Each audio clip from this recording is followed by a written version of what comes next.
The monster at the gate. How to overcome imposter syndrome. The bigger your dream, the louder this gets, and it's not what you think. There's a monster standing at the edge of your dreams, and it knows exactly what to say to make you walk away. The scariest part, that monster lives in your head. Naming the monster. This is the number one symptom of imposter syndrome. If you've ever thought, who do you think you are? Watch this before you quit. What if the voice telling you you're not ready is the reason you're never ready? The monster at the gate is my name for that inner voice that says, who do you think you are? You're not good enough. Or they're going to find out you're a fraud. It shows up exactly when you're about to level up. A new project, new audience, new visibility, and it feels real because it borrows your voice, your memories, and your fears. That monster, it's imposter syndrome. It whispers, who do you think you are? You're not good enough. And it shows up exactly when you're about to step into something bigger. Here's the truth. It's not a prophecy. It's a pattern. Once you name it, you can walk right past it. Imagine walking right past your own imposter monster. Watch the rest of the video to meet your monster and learn how to beat it for good. The brain's bad protection plan, the psychology of the monster, the psychology of imposter syndrome. It's just a test.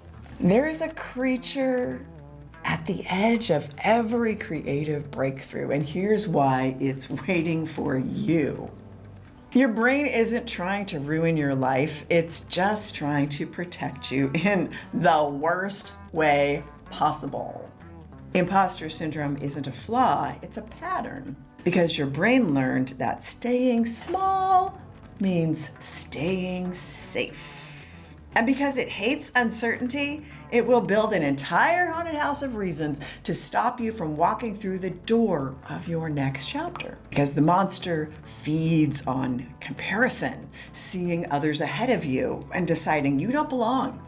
Perfectionism, refusing to start until you're ready, which you will never be, by the way.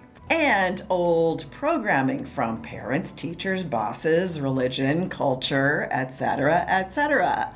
Imposter isn't about truth, it's about safety, period.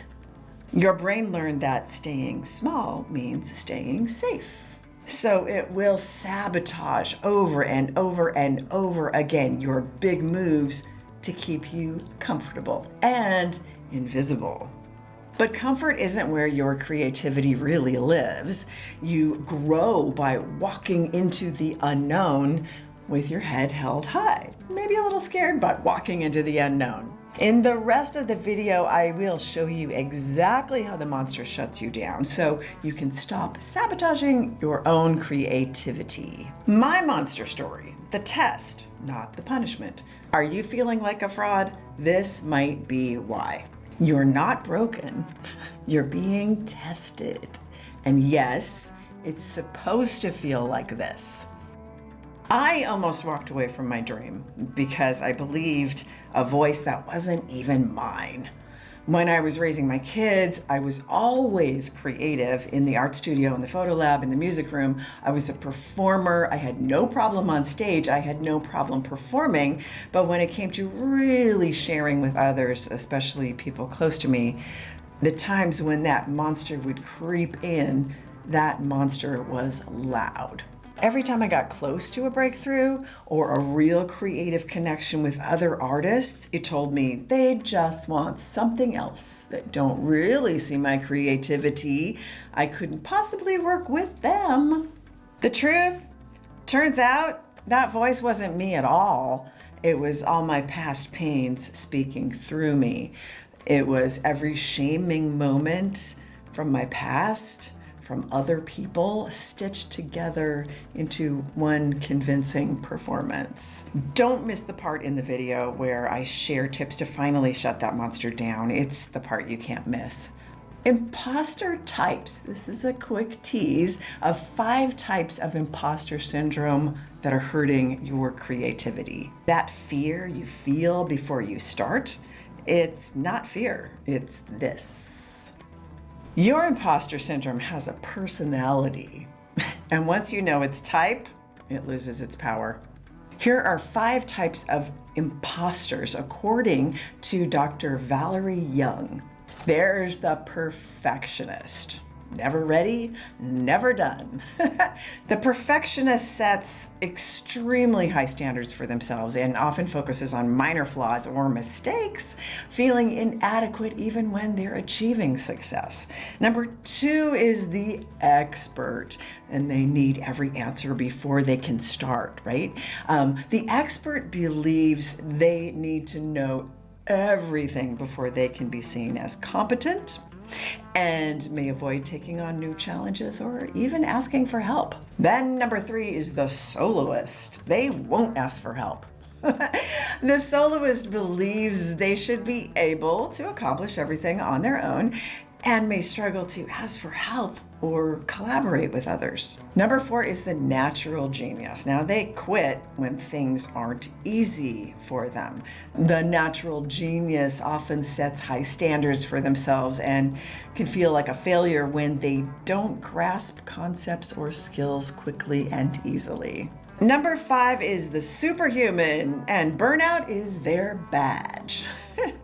The superhuman tries to accomplish everything and constantly pushes themselves to do more, often leading to burnout and feelings of inadequacy when they inevitably fall short. So which one is your monster? Once you meet all the types, you easily learn to shut them down. There are even more juicy parts in the rest of this video where I drop some other tips you don't want to miss. See if you can find them. The gate isn't locked. Let's talk about how to get past the gate. Do this to overcome imposter syndrome. Imposter syndrome isn't trying to stop you, it's doing something else entirely. The gate isn't locked. The monster is just holding a mirror. The voice at the gate is only reflecting your fears back to you. If you walk past it once, it gets quieter. If you walk past it every day, one day it won't be there at all.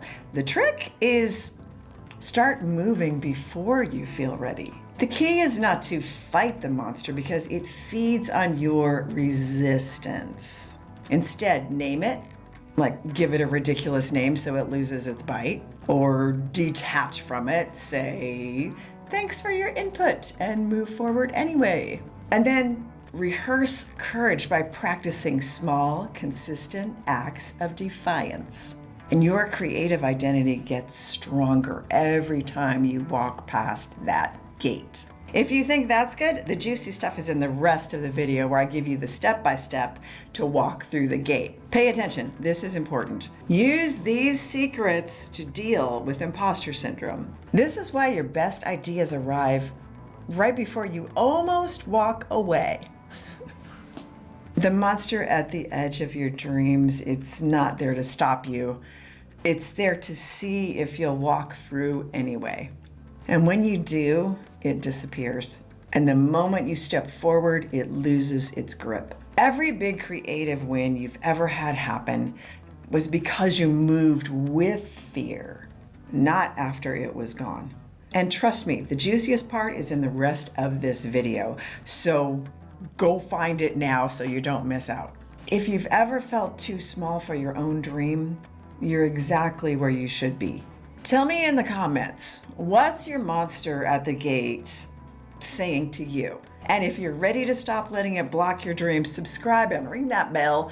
This is where we take our creative identity back. We'll see you in the next video. I know I'm done. Can you turn it off again?